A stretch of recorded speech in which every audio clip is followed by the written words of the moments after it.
உபவாசம் எதற்கு? உபவாசம் எதற்காக நாம் இருக்க வேண்டும், எதற்கு உபவாசம் என்று சொல்லி இன்றைக்கு ஒரு 3 காரியங்களை நாம் பார்க்க போகிறோம். எதற்காக உபவாசம் என்று சொல்லி, முதலாவதாக கர்த்தரோடு உறவாட வேண்டும் என்றால் நமக்கு உபவாசம் வேண்டும். நாம் உபவாசிக்கும் போது கர்த்தரோடு நெருங்கி உறவாடுகிறோம். யாத்ராகமம் 34ஆம் அதிகாரம் 28ஆம் வசனத்தை வாசிப்போம். அங்கே அவன் அப்பம் புசியாமலும் தண்ணீர் குடியாமலும் இரவும் பகலும் 40 நாள் கர்த்தரோடே இருந்தான். அவன் 10 கற்பனைகளாகிய உடன்படிக்கையின் வார்த்தைகளை பலகைகளில் எழுதினான். இங்கே யாரை குறித்து சொல்லப்பட்டிருக்கிறது என்றால் மோசேயை குறித்து சொல்லப்பட்டிருக்கிறது. இஸ்ரவேல் ஜனங்களை மோசே ஒருவராக வனாந்தரத்திலே எகிப்திலிருந்து கானானுக்குள்ளாக அழைத்து செல்வதற்காக கர்த்தரால் தேர்ந்தெடுக்கப்பட்ட ஒரு மிகப்பெரிய தலைவன் தான் இந்த மோசே.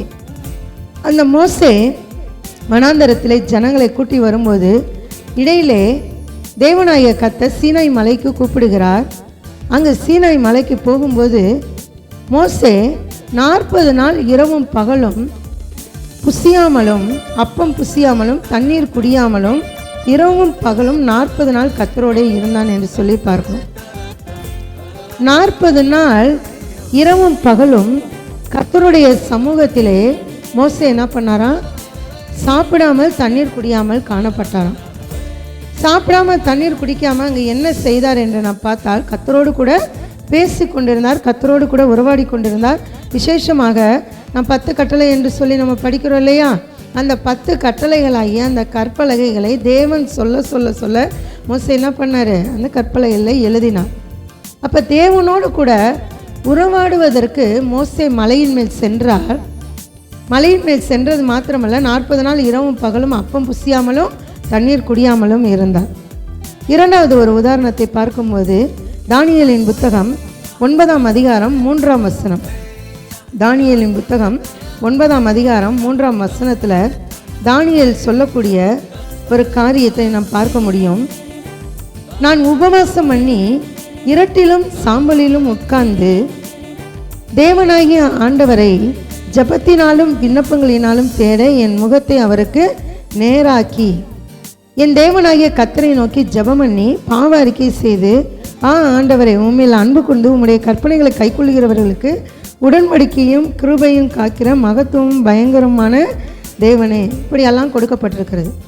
பாருங்கள், தானியேல் தேவனோடு கூட உறவாடுவதற்காக, தேவனோடு கொண்டிருந்த உறவை புதுப்பிப்பதற்காக, தேவனிடம் பாவ மன்னிப்பை பெற்றுக்கொள்வதற்காக அவர் என்ன பண்ணாராம்? இரட்டிலும் சாம்பலிலும் உட்கார்ந்து தேவனாகிய ஆண்டவரை ஜபத்தினாலும் விண்ணப்பங்களினாலும் தேட என் முகத்தை அவருக்கு நேராக்கி என்று சொல்லி பார்க்குறோம். அந்த வசனத்தில் முதல்ல நம்ம பார்க்கக்கூடிய வார்த்தை நான் உபவாசம் பண்ணி. இப்போ தானியேல் தேவனோடு கூட உறவாடுவதற்காக, தேவனோடு கூட ஜபத்தினாலும் விண்ணப்பங்களினாலும் அவரை தேடுவதற்காக அவர் என்ன பண்ணாரா? உபவாசம் இருந்தார். அடுத்ததாக பார்க்கும்போது நாம் நேற்றைய நாளில் பார்த்த உதாரணம் லூக்கா 2ஆம் அதிகாரம் 37ஆம் வசனம். அன்னாள் என்கிற 84 வயது ஒரு விதவை பெண். அந்த விதவை பெண் என்ன பண்ணாங்களாம்? தேவாலயத்தை விட்டு நீங்காமல் இரவும் பகலும் உபவாசித்து ஜெபம் பண்ணி ஆராதனை செய்து கொண்டிருந்தாள் என்று சொல்லி நம்ம வாசிக்கிறோம். அப்போ 84 வயதாக இருந்த அந்த வயதான ஒரு விதவை பெண் தேவனை தேடுவதற்காக, தேவனோடு இன்னும் அதிக நேரம் உறவாட வேண்டும் என்பதற்காக இரவும் பகலும் தேவாலயத்தை விட்டு நீங்காமல் இருந்தாங்களாம். அதுவும் எப்படி இருந்தாங்க? உபவாசத்தோடு இருந்தாங்க. அப்போஸ்தல நடவடிக்கைகளில் பார்க்கும்போது அப்போஸ்தல நடவடிக்கைகள் 13ஆம் அதிகாரம் 2ஆம் வசனத்தை வாசிப்போம். அப்போஸ்தல 13ஆம் அதிகாரம் 2ஆம் வசனம்.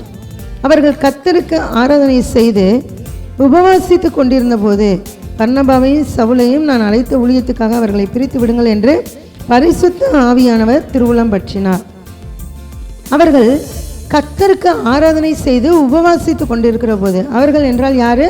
1ஆம் வசனத்தில் நாம் பார்க்கும்போது பர்னபா, சிமியோன், லூகி, கார்பங்கு தேசாதிபதியாக ஏரோதுடனே கூட வளர்க்கப்பட்ட மனாயின், சவுல், இன்னும் அநேகர். அவங்கெல்லாம் என்ன பண்ணாங்க? ஜெபம் பண்ணி கர்த்தருக்கு ஆராதனை செய்து உபவாசித்து கொண்டிருந்த போது, கர்த்தருக்கு ஆராதனை செய்து உபவாசித்து கொண்டிருக்கிற போது அங்கே என்ன பண்ணாரா? அந்த வசனத்தில் கடைசியில் பார்க்கும்போது பரிசுத்த ஆவியானவர் திருவுள்ளம் பற்றினார் என்று சொல்லி நம்ம வாசிக்கிறோம். அப்போ பரிசுத்த ஆவியானவர் எப்பொழுது அங்கு பேசினார்? அவர்கள் உபவாசித்து ஜெபித்து கொண்டிருந்த போது பரிசுத்த ஆவியானவர் பேசினார். கர்த்தரோடு கூட நாம் உறவாட வேண்டும் என்றால் நமக்கு உபவாசம் என்பது மிக மிக முக்கியமான ஒன்றாக இருக்கிறது. இதில் 4 உதாரணங்களை நம்ம பார்த்தோம். மோசேயை குறித்து பார்த்தோம், தானியேலை குறித்து பார்த்தோம், அன்னாளை குறித்து பார்த்தோம், அப்போஸ்தலர் நடவடிக்கையில் இந்த ஒரு 4 நபர்களை குறித்து நம்ம பார்த்தோம். இவர்கள் யாவரும் உபவாசத்தின் மூலமாக தேவனோடு கூட நெருங்கி உறவாடக்கூடிய அனுபவத்திற்குள்ளாக வந்தாங்க. அப்போ முதல் காரியம், நாம் தேவனோடு உறவாடுவதற்காக நாம் உபவாசிக்க வேண்டும்.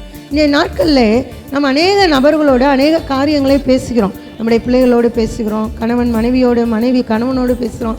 இப்படி அநேக பக்கத்து வீட்டுக்காரவங்கள்ட்ட, ஏற்ற வீட்டுக்காரவங்க, கூட வேலை பார்க்குறவங்கள்ட்ட நம் சந்திக்கிற நபர்கள் அநேக காரியங்களை குறித்து நாம் பேசுகிறோம். அவர்களுக்கு செலுத்துகிற நேரத்தை காட்டிலும் நம் தேவனுக்கு அதிக நேரம் செலுத்துகிறோமா? சரி, அதை கூட விட்டுருவோம். அவர்களுக்கு செலுத்துகிற நேரத்தையாவது நாம் தேவனுக்காக செலுத்துகிறோமா? நாம் சற்று யோசித்து பார்க்க வேண்டும். அப்போ எப்போ தான் நாம் தேவனோடு கூட உறவாட முடியும்?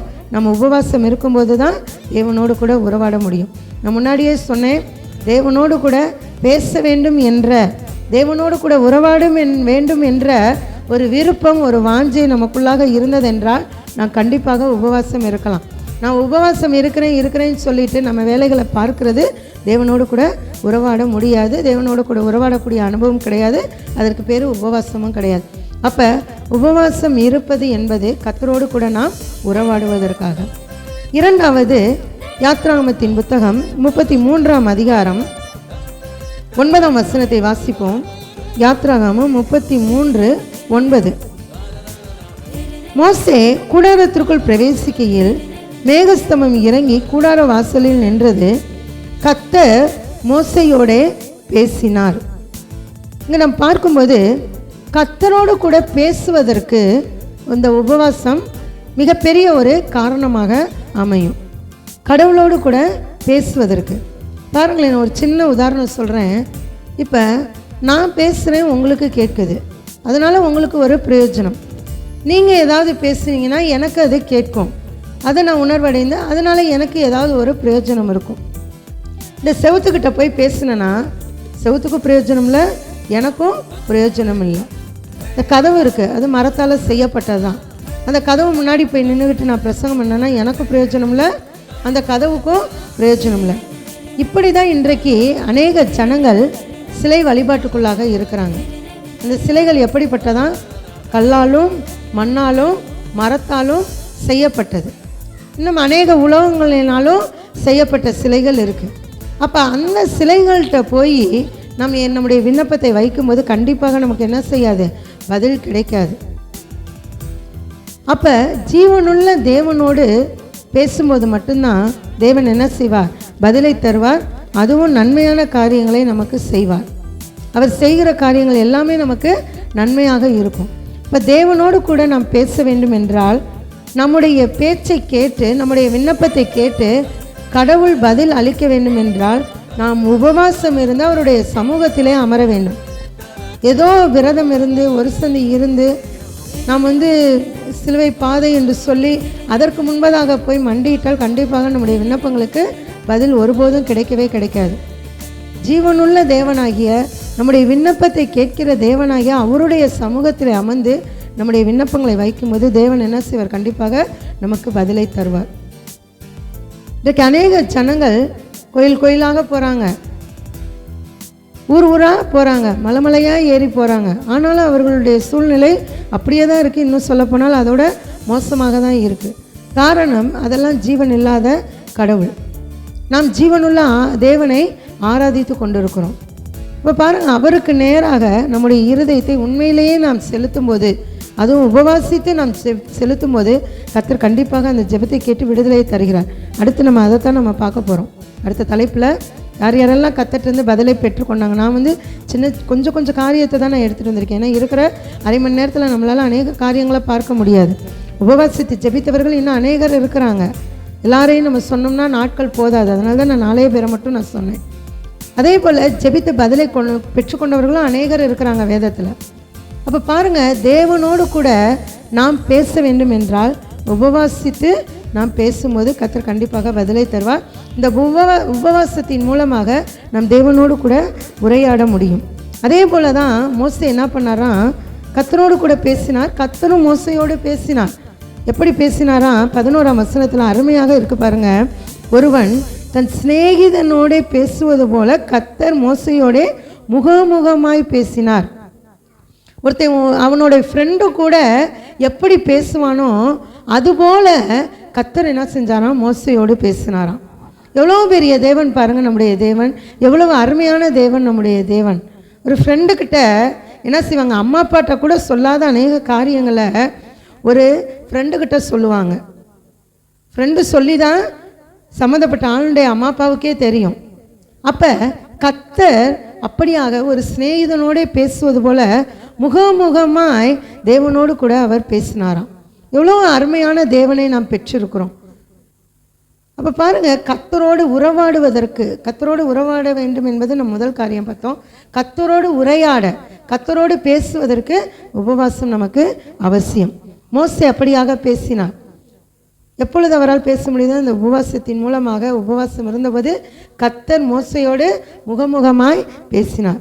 இதே யாத்ராகமம் 34ஆம் அதிகாரத்தில் 29ஆம் வசனத்தை வாசிப்போம். யாத்ராகமம் 34:29 மோசே சாட்சி பலகைகள் 2ஐயும் தன் கையில் எடுத்துக்கொண்டு சீனாய் மலையிலிருந்து இறங்குகிற போது தன்னோடே அவர் பேசினதினாலே தன் முகம் பிரகாசித்திருப்பதை அவன் அறியாதிருந்தான். ஆரோனும் இஸ்ரவேல் புத்திரர் எல்லாரும் மோசையை பார்க்கும்போது அவன் முகம் பிரகாசித்திருப்பதை கண்டு அவன் சமீபத்தில் சேர பயந்தார்கள் என்று சொல்லி வாசிக்கிறோம். பாருங்கள், நான் முன்னாடி சொன்னேன் அந்த 33:11 தேவன் என்ன செஞ்சாராம், மோசையோடு முகமுகமாய் பேசினாராம். தேவன் எவ்வளவு பிரகாசம் உள்ள தேவன். மோசையோடு முகமுகமாய் பேசினதுனாலே அந்த பிரகாசம் யாருக்குள்ளாக வந்திருந்தது, மோசைக்குள்ளாக வந்திருந்தது. அதை மோசையே அறியலை. இப்போ நம்ம வாசித்தோம் இல்லையா, அந்த சாட்சி பலகைகள் 2ஐயும் கையில் எடுத்துக்கொண்டு சீனாய் மலையிலிருந்து இறங்குகிற போது தன்னோடே அவர் பேசினதுனாலே தன் முகம் பிரகாசித்திருப்பதை அவன் அறியாதிருந்தான். அப்போ எப்படி தெரிந்தது, ஆரோனும் இஸ்ரவேல் புத்திரரும் மலைக்கு கீழே இருக்கிறாங்க. மலைக்கு கீழே இருக்கிற போது மோசே வரதை பார்க்குறாங்க. மோசையுடைய முகம் பிரகாசமாக இருந்ததான். அவன் சமீபத்தில் சேர அவர்கள் பயந்தாங்க. மோசை கிட்ட போகிறதற்கு அந்த ஜனங்கள் என்ன செஞ்சாங்க, பயந்தாங்க. ஏன்னா அவனுடைய முகம், அதாவது மோசையுடைய முகம் அவ்வளவு பிரகாசமாக இருந்தது. அப்போ கர்த்தர் தன்னோடு பேசினதினாலே அவன் முகம் பிரகாசித்திருப்பதை அவன் அறியாதிருந்தான். 40 நாள் உபவாசம் இருந்து தேவனோடு கூட பேசிவிட்டு, தேவனோடு கூட முகமுகமாய் பேசிவிட்டு வந்த மோசையின் முகம் பயங்கரமாக பிரகாசித்திருந்தது. அப்போ தேவனோடு கூட உரையாடுவதற்கு உபவாசம் மிக மிக முக்கியம். அவருடைய பிரகாசத்தை பெற்றுக்கொள்ள முடியும். உபவாசத்தின் மூலமாக அவருடைய பிரகாசத்தை நாம் பெற்றுக்கொள்ள முடியும். மோசே கர்த்தரோடு பேசினதையும் கர்த்தர் மோசையோடு பேசினதையும் குறித்து அநேக வசனங்களை நாம் பார்க்கிறோம். இந்த உபவாசம் என்பது கர்த்தரோடு கூட பேசுவதற்கு மிக மிக உதவியாக இருக்கும்.